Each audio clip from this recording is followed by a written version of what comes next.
అదెంత శుభ్రంగా ఉన్నా సరే వంటగదిలో ఆ పని ఈ పని చేయడంతో చెమటలు కక్కేస్తాయి.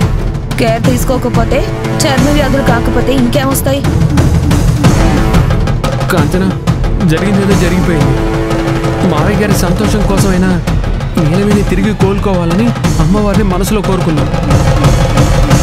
నా గురించి తప్ప నేను ఎవరి గురించి కోరుకోను. ఎవరు ఎలా పోతే నాకేంటి?